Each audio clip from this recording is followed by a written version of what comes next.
Welcome to Wisdom of Christ and Deeper Senses of Life. Ụmụnna m, ana m anabata n'ihe mmemme anyị WDS. Ebe anyị nọkwa bụ Controversial Flashpoints Part 4. Ya agba nke anọ. Okwu na-adị ka gasị na a na-adọ ndọrọndọrọ na ya. Matters that look so controversial in the Bible. Maturity and Divinity Series. Ya bụ ịdị dịka ọ dịka Chineke si chọọ na ntozu oke n'ime Onyenwe anyị. Ezi Chineke nke bi n'eluigwe na-ahụ mmadụ niile, na-ahụkwa obi niile. Onye ọ masịrị na anyị agaghị anọ n'ajọ ụzọ nke na-eduba n'ịla n'iyi, kama na anyị ga-anọ n'ezi ụzọ nke na-eduba na ndụ ebighị ebi. Nna nke otuto, mepee anya ndị gị ka ha mara eziokwu a nke na-akụ ilu, mana ọ na-enye ndụ ebighị ebi site na Jizọs Kraịst bụ Onyenwe anyị. Amen. Nwanna m, ebe anyị ga-eleba anya taa bụ foundation, ya bụ ntọala na eziokwu nke ndụ. Because it is embarrassing to note that some half-baked preachers of the gospel, yes, mediocres, are messing up and mixing up everything, every word in the Bible. Ya bụ ndị na-azụso ozi ọma, anyị bara ụba, anyị karịrị akarị. Anyị dị ọtụtụ bụ men of God, man of God, evangelist doctor, prophet doctor. Hi, Jesus Christ, gbata ọsọ. Ebe anyị ga-ele anya taa, anyị ga-eleba anya na nke mbụ bụ foundation. Ya bụ ntọala. Gịnị bụ ntọala? Gịnị bụ foundation? Foundation pụtara ntọala. Bekee kpọ ya origin. Mgbe ị na-ekwu okwu gbasatara ntọala ma ọ bụ foundation, ị na-ekwu okwu gbasatara origin, ya bụ mmalite, ebe ihe anwa si wee malite, ebe ihe ahụ si malite. Ya ọ bụrụ na ịgụ akwụkwọ Genesis isi nke mbụ, malite na okwu nke mbụ ruo na nke 31, ya bụ ngwụcha ya, ị ga-esi ebe a ghọta ihe niile, ọtụtụ ihe kere eke, onye malitere ha, ebe ha bidoro na ebe ha si wee ruo na Genesis chapter 2. Ọ sị gị na mgbe ekechasịrị ụwa, ọ bịa na nke 7 kwụsị, doo ya nsọ, kụkwasị ume ndụ, kụkwasị ume, doo ya nsọ. Ihe ọ bụla edoro nsọ bụ ihe Bekee esepụletara ya bụ ihe n'ebe ihe ndị ọzọ dị. Ọ bụrụ na ị gụọ ya nke ọma site na Genesis chapter 1 were na Genesis chapter 2, ngwa ị ga-enwe ike ịghọta ihe a na-akpọ ntọala. Ihe ọ bụla site n'aka Chineke a na-akpọ ya ezi ntọala. Ihe ọbụla mmalite ebido n'ebe Chineke nọ, a na-akpọ ya ezi ntọala. Anya mere ji sị na ntọala nke nwoke ahụ site na Chineke, ihe ahụ site na Chineke na-eguzo dịka emere ka ọ dị. Ọ bụ sọsọ mmadụ pụtara n'ụzọ nwegha onwe ya, mmehie, mana ihe ndị ọzọ dị dịka esi mee ya. Ṅaa ntị o, ọ bụ onye tọrọ ntọala ahụ na-ekwu ka ọ dị na ka ọ ga-adị na ka esi eme ya na ka esi eso ya. Ọ bụ ebe a ga-eme gị ịghọta ihe a na-akpọ ntọala. Bekee si what or whatever is not traceable to the Creator, Christ God, has not its foundation in Christ God. Ya bụ ihe ọ bụla nke na-abụghị Chineke tọrọ ntọala ya n'isite na Chineke malite, ịma na ihe ahụ enweghị ntọala ya n'ebe Chineke nọ. Ọ ya ka na-akpọ wrong foundation. Preacher, onye ozi ọma, okwe na n'Igbo, ọ ya ka na-akpọ wrong foundation. Mr. Christian, ị na-aghọta? Ṅaa ntị, n'ihi ọtụtụ ndị a eduhigo ọtụtụ ụmụaka ụzọ, mana iwe na-ewe Chineke, obi na-agbawa Chineke n'ihi ndị ụkọchukwu ọtụtụ. Ụfọdụ ndị a, ọ bụghị ha niile, ụfọdụ ndị a ha amaghị ihe ahụ. Ọ dịkwana onye kụziri ha, ha achọkwana ịmụta, wee si otu a na-ebu nkụ ufie, wee si otu a na-eme mbibi, na-eduhie ụmụ atụrụ Chineke, na-eduba ha n'ọnwụnwa, na-eduba ha na mmehie.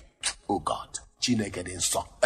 Ṅaa ntị, ihe ọbụla nke ntọala ya na-esiteghị na Christ God, na-esite n'ebe Chineke nọ, eji akpọ ya ntọala ọjọọ, wrong foundation. Ya bụ ntọala na-adabaghị adaba.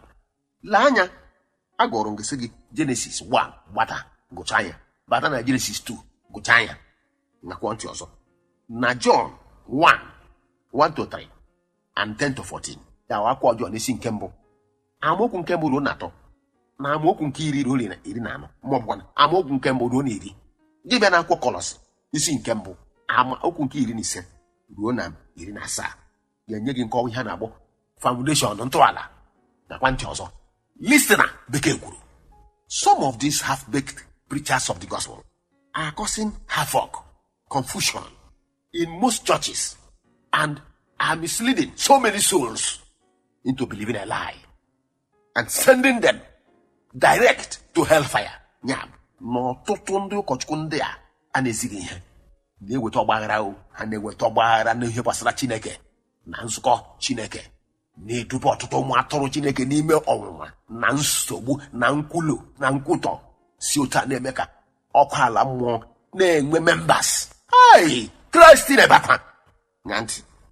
They needed to be guided, especially some who are ignorant and greedy with bitter jealousy in them, just to blackmail their opponents and make cheap members, cheap money, and have their way, without minding the damn consequences therein.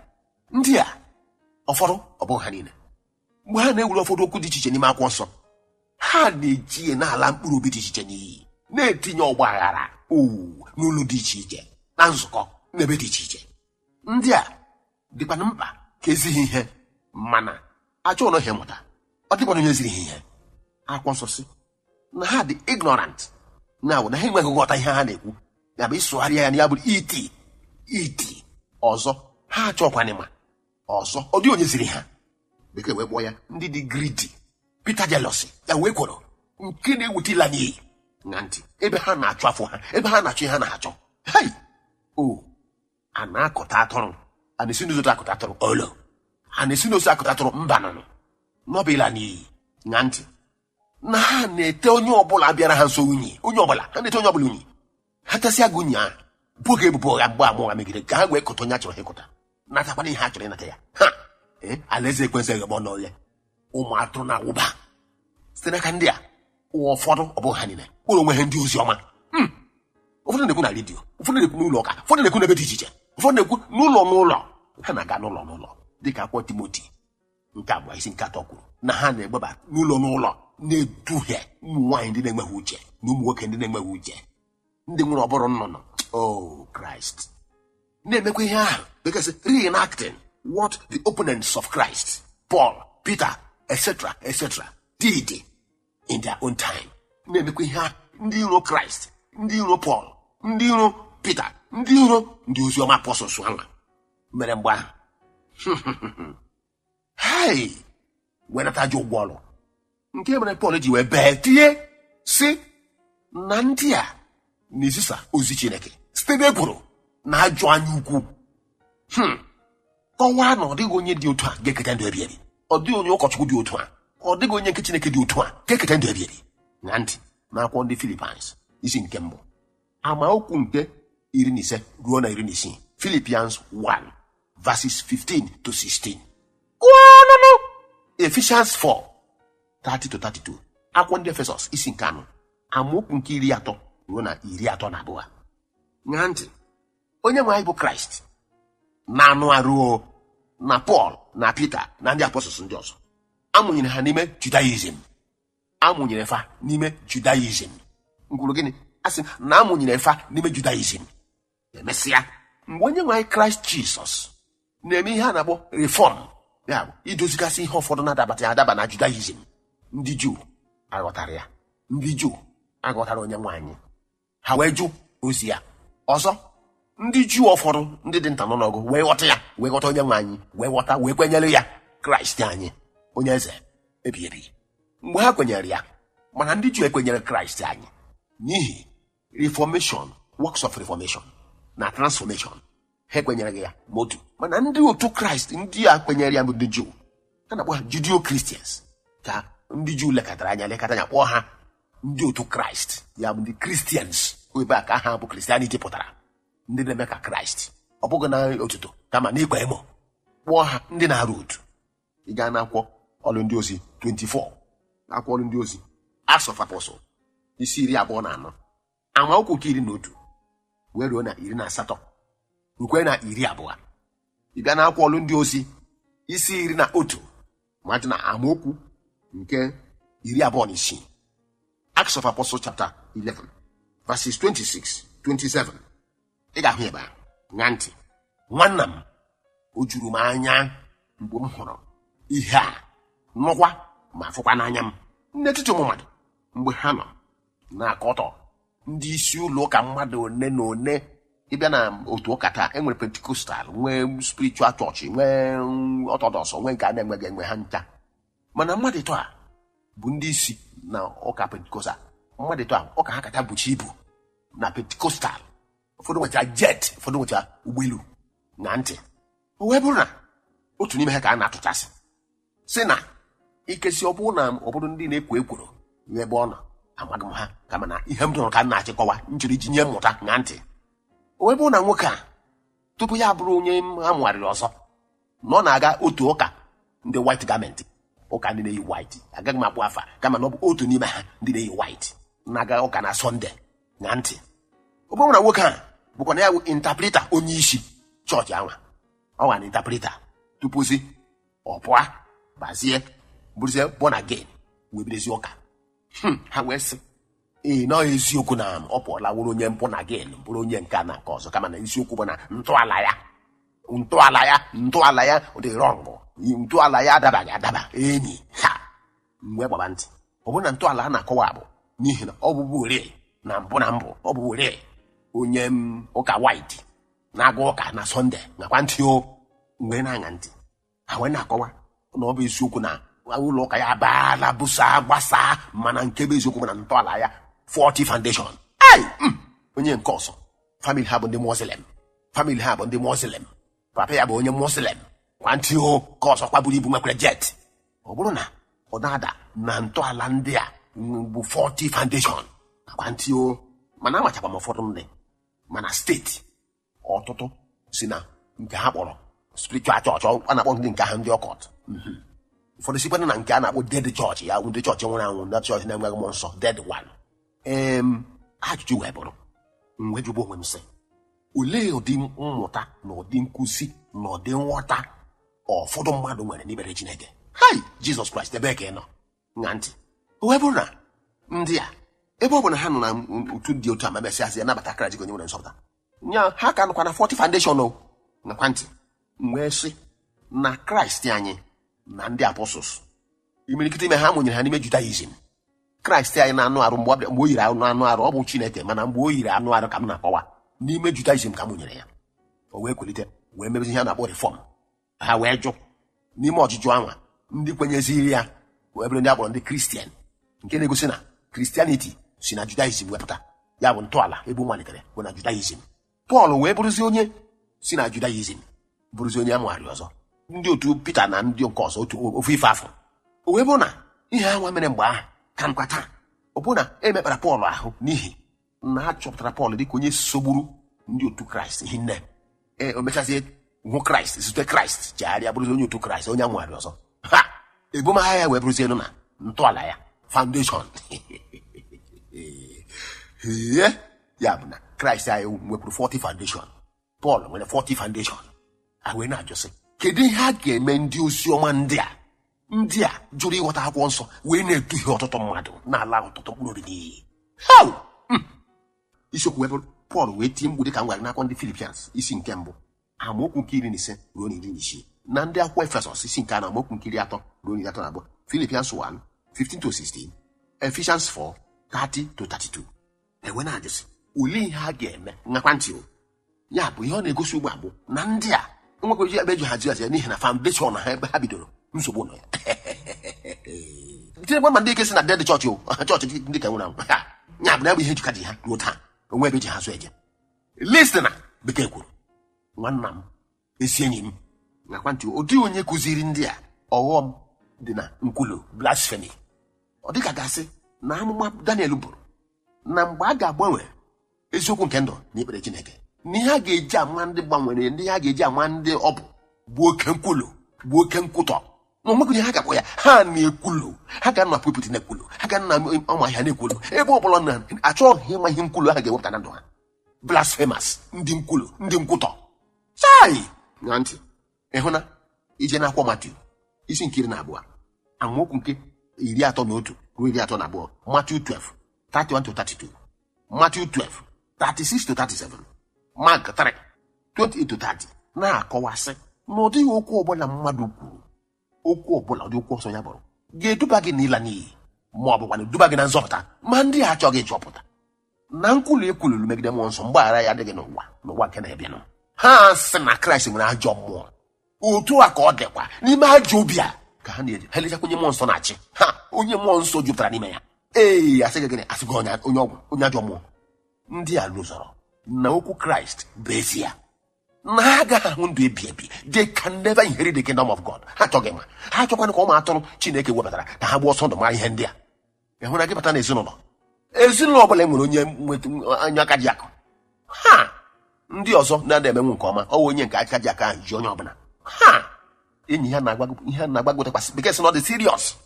Ezinụlọ ọbụla nwetara onye otu onye isi ewelite ji akụ. Onye ahụ a jizi ndị ọzọ ikonite ọnkụl o siri gova kpamkpam. Anyị wee na-ajụsị, ọ bụ eziokwu na ọ bụ na e nwere otu onye maọbụ mmadụ abụọ maọbụ ndị na-eti aka na-ajụ ihe, bekee sị they blow these things out of proportion. Ọ ga-abụzi na onye ọbụla, ma ndị takwutere kọnkịrị wụọ ọgaranya, ma ndị takwutere kọnkịrị bụrụ ihe ha bụ taa, ma ndị takwutere kọnkịrị taa aja taa okwute bụrụ ihe ha bụ taa, ọgwụzie nwa ka iji zọkara ihu ndị ọzọ. Ọgbaghara wee dị n'ezinụlọ dị iche iche taa n'ihi otu nne ya. Ha na-agbasa ozi ọma wụ n'ebe dị iche iche, mana redio ụfọdụ nọkọta ha echefuo iwu na-achị ụlọ ọrụ mgbasa ozi. Onwe nke na-anọkọta okwu a na-ese n'obodo ọpụta na redio na-eti na-akpọ mmadụ aha, na-akpọ ndị na ha na-ese okwu na redio, na-akpọ ha wee na-achọ ka okote ihe a ga-eji mechi ụlọ ọrụ mgbasa ozi ahụ. Ha na-ajụsọ gịnị na-eme tụmadụ ụlọ ọrụ ndị nkịtị nwe na ntị wee bụ na n'ọdịnaba na-aga n'ebe anya ndị anya ma mma mmadụ. Otu onye dibịa kpọrọ n'igwe eji ekwu okwu otu ụbọchị n'otu ụlọ ọrụ mgbasa ozi, ọsị na ọtụtụ ndị a na-agbasa ozi ọma bụ ndị bịara nara ha ike. O wee dị oke mkpa na ọ ga-adịrịrị mkpa ka ndị dibịa ndị a na-abịa nanara ike nwee ike kpọọ ndị niile a na-abịa anaghị ike. Dibịa niile bịa kpọọ ndị a niile anaghị ike. N'eziokwu anyị ma na ọfọ a na-ejide ọfọ, mana ogu na-egbu ọfọ. Na onye dibịa agaghị anwa kpọọ onye nọrọ onwe ya dị nsọ aha, kpọọ ya aha sị ga ha ga-eme. Ọzọkwana onye ọbụla jiri nara ike n'aka ndị dibịa n'aka ebe ọbụla gị n'aka ekwensu, akpọọ ya aha, ọ gbagha ya na-aga ịnwụ. Otu aka ọ dị onye dibịa kpọkwara na onye nkịtị na onye nsọ nọrọ onwe ya aha sị ka o wee bụrụ ite nwunye, onye dibịa ha ga-anwụ. Ihe nna gwa gị ihe mere eme. Ọ dị oke mkpa ka a mara akịrị ndị bụ ndị, ka a mara akịrị ndị bụ ndị, ka a mara akịrị ndị bụ ndị. Hai Jizọs, ebe ka ị nọ wepụ na ntọala a na-akpọ ya foundation, ka ọtụtụ ndị ime ndị a na-amaghị ihe ọ bụ. Ha amaghị ihe bụ foundation, ha amaghị ihe bụ ntọala. Ngakwa ntị, achọpụtago ugbu a na ịbụ onye ozi nke Chineke, n'ihi na-eme ọfụma, n'ihi ma ihe ị na-eme.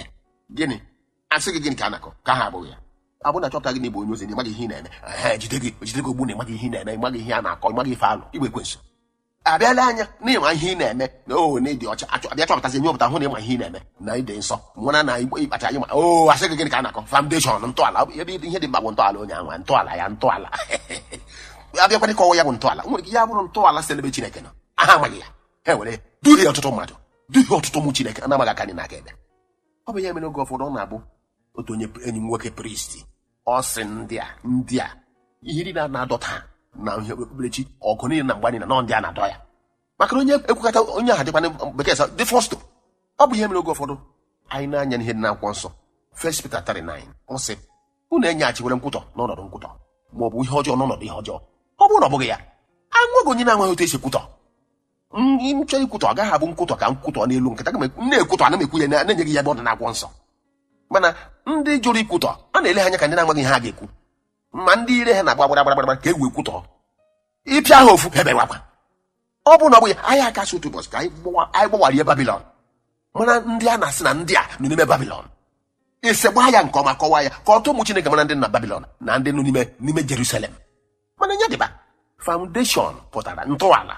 Ya bụ ntọala ọbụla na-esite na Kraịst, ntọala ọbụla na-esite na Chineke nke usu niile nke ndị onye kere eluigwe n'ụwa, a na-akpọ ya ajọ ntọala. A na-akpọ ya ntọala na-esite n'ebe Chineke nọ. Ikezi n'igbo onye dibịa bụrụ onye ekwensu, si n'ime ekwensu ịnụ bido ụka gị na-ekwensu ebiri, a na-akpọ ya faulty foundation.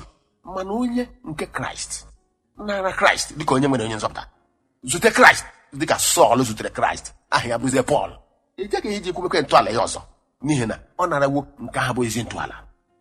Dịka ndị ugbu a, ndị isi ụlọ ka ndị agba, ọ bụ ihe na-ebute eji ama nke bụ nke.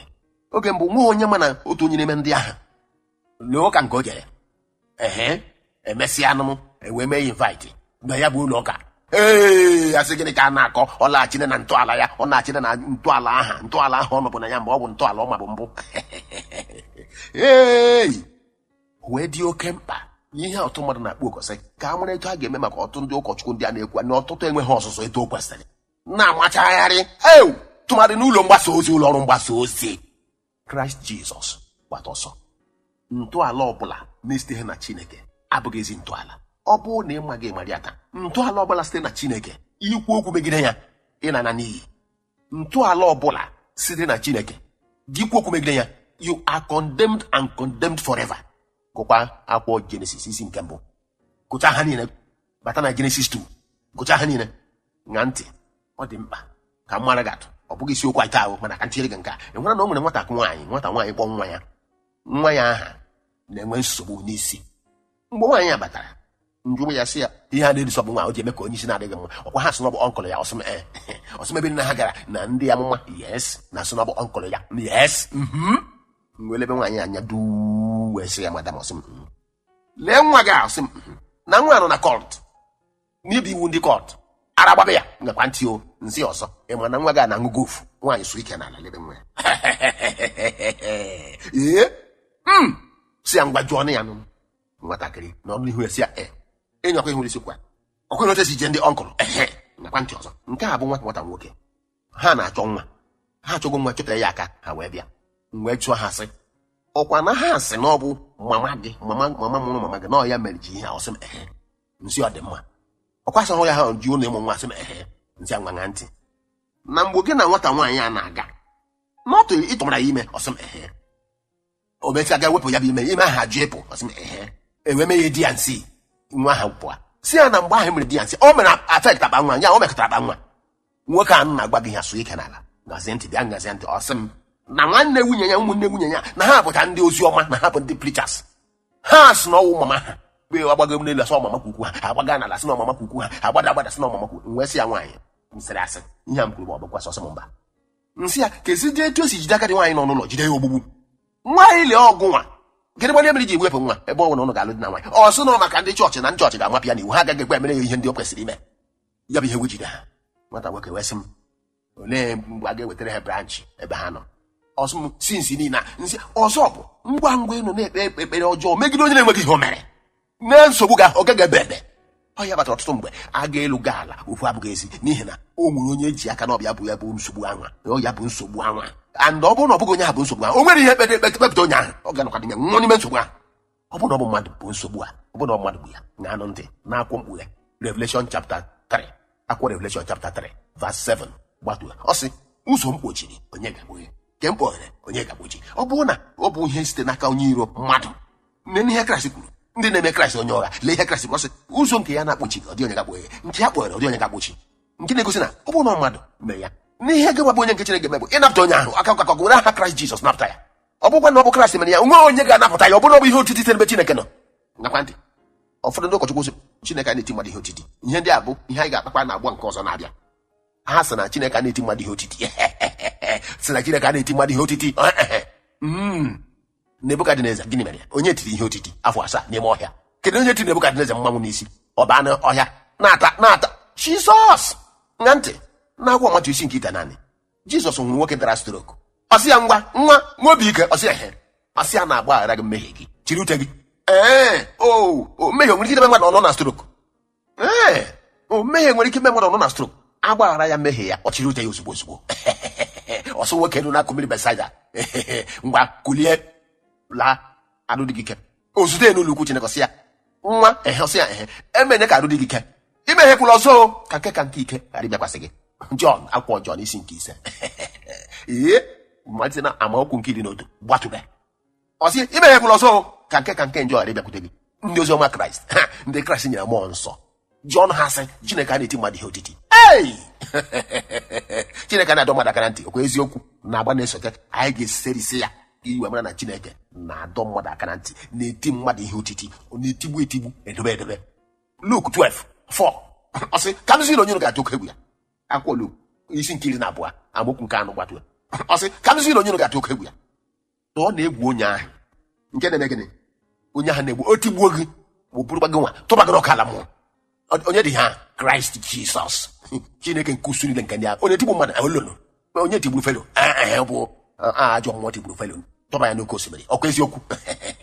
Onye nwaanyị gozie ụnụ, debe ụnụ na agba dị na-esote. Anyị ga-agakwa n'ihu segbasịa foundation ntọala kama na oge ụfọdụ ọ na-abụ ịchọ ka ịtụri akwụkwọ nsọ a bịa hụ na ọtụ mmadụ ga-asị n'ihi enweghị nghọta ka i were nwayọọ wee ya dịka okenye ka i were ma chọọlị. Ọ na-abụ ncheta ọtụtụ ndị ụkọchukwu ndị nwere ezi uche, ncheta ọtụtụ ndị ụkọchukwu ndị nwere ezi uche n'agbanyeghị denomination ebe ha nọ, ncheta ụfọdụ ndị nwere ezi uche omee m nchọrọ ịhapụ ọnụ maka kwuo ncha tụmadị ihe gbasara ntọala ka ụfọdụ nwere ihe bụ ntọala. Nlecha anya ma dụ asụ na-ekwu otu Chineke si gwa m na-agba ndị na-eso ka anyị gaa n'iru. Anyị ga-achọpụtakarị ndị bụ wrong foundation na good foundation. Nwanna m, ezi enyi m, nke a bụ nwata nwaanyị mama ya sị na ọ nọkọtara na-agbọ ka nkịta ewu ọ sị na ya kpọrọgo ya jee ebe niile otu abụghị ezi. Ofu onye WDS wee bata bụ nwanne ya fụsị na nwanne ya nwaanyị na-agbọ ka nkịta. Ọ sị ya mama ya gịnị? Ọ sị ya na otu ya si hụ ya na ya kpọrọgo ego ụlọ ọgwụ gaa ebe niile otu abụghị eziokwu. Ọ nọkwa n'ihu ya ba na-agbọ ka nkịta. Nwatakịrị a bụ onye WDS wee gbụrụ ọsụsọ si ya chere ka ya ga-ewetara okwu ọnụ Chineke. O je weta okwu ọnụ Chineke. Ọ sị ya na ihe bụ okwu ọnụ Chineke ọ bụ gị were olive oil aga ebe ọ na-ekwu okwu Chineke o kwesị gị na aba ụgwọ na ya sị ya sị gị kwere n'okwu niile ahụ. Ọ sị o were ya ozugbo nye nwanne ya wụọ ya n'isi nye ya ọṅụṅụ. Nwanne ya rahụ ụra, o tetesị ya na nke abụghị isi ya na-arahụ ụra kemgbe afọ abụọ. O nyekwa ya ọzọ ọ ṅụọ ọ raha o teta. Enyi nwatakịrị wee kwụsị ịgba ọka nkịta. Jesus Christ of Nazareth, ekwu gị bụ na amen, ekwu gị bụ na amen. Udo dịrị unu.